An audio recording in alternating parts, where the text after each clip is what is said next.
స్వామివారి యొక్క సేవలో భాగంగా ఈరోజు సద్గురువు యొక్క జలాదివాస సేవా కైంకర్యం జరిగి ఉంది. ఎక్కడా లేనటువంటి విగ్రహం ఇది. అభయముద్రలో ఉండి స్వామి హృదయస్థానంలో శివలింగం ఉండేటటువంటి మూర్తి స్వరూపం ఇది. ఇటువంటి మూర్తి స్వరూపానికి సంప్రోక్షణ జరుగుతూ ఉంది. గురు పౌర్ణమి వేడుకల్లో భాగంగా షిరిడీలో ఉండే విగ్రహం ఎలా ఉంటుందో అలాగే అదే విధంగా ఇక్కడ మన శ్రీ శివజ్ఞానపీఠంలో సద్గురుమూర్తి యొక్క దర్శనం కలిగి ఉంటుంది.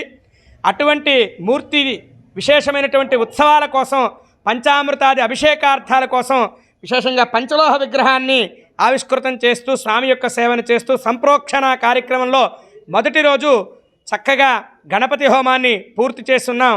లాయర్ బాలాజీ గారు, అలాగే కొనకల సత్యకృష్ణ ప్రసాద్ గారు, అన్నపూర్ణ సీడ్స్ చంద్రశేఖర్ గారు ఉభయ కర్తృత్వంలో స్వామి శివాచార్య స్వామి ప్రత్యక్ష పర్యవేక్షణలో భక్త మండలి ఆధ్వర్యంలో ఈ కార్యక్రమాన్ని నిర్వహిస్తూ ఉన్నాం. ప్రియ భగవద్బంధువులు అందరూ కూడా విచ్చేసి ఈ కార్యక్రమంలో పాల్గొనవలసిందిగా అమ్మా న్యూస్ ఛానల్ వారి ద్వారా digital, print media, electronic media వారికి ఆహ్వానాన్ని, స్వాగతాన్ని అందిస్తూ ఆశీర్వాదాన్ని అందిస్తూ ఉన్నాం. శివోహం. శివోహం. మరి గత 3 సంవత్సరాల నుంచి ఇక్కడ మరి ఆంధ్ర రాష్ట్రంలో ఎక్కడ జరగనటువంటి కార్యక్రమాలన్నీ కూడా ఆధ్యాత్మిక సాంస్కృతిక కార్యక్రమాలన్నీ కూడా ఇక్కడ జరుగుతున్నాయి. శివజ్ఞానపీఠం ఈ శివాచార్య గారి ఆధ్వర్యంలో మరి దాంతో పాల్గొనటం మా అందరి అదృష్టంగా భావిస్తున్నాం. అదేవిధంగా ఈ రోజున ఆత్మలింగ దర్శనం సాయిబాబా గారికి, మరి ఆ లింగం కూడా, ఆ విగ్రహం కూడా ఇక్కడ ఎక్కడా కూడా లేదు. ఇదే మొట్టమొదటిసారి ఇక్కడ జరగటం అనేది. మరి ఆ కార్యక్రమంలో కూడా పాల్గొనటం మా అందరి యొక్క అదృష్టంగా భావిస్తూ శివోహం. శివోహం. ఈరోజు చాలా సుదినం.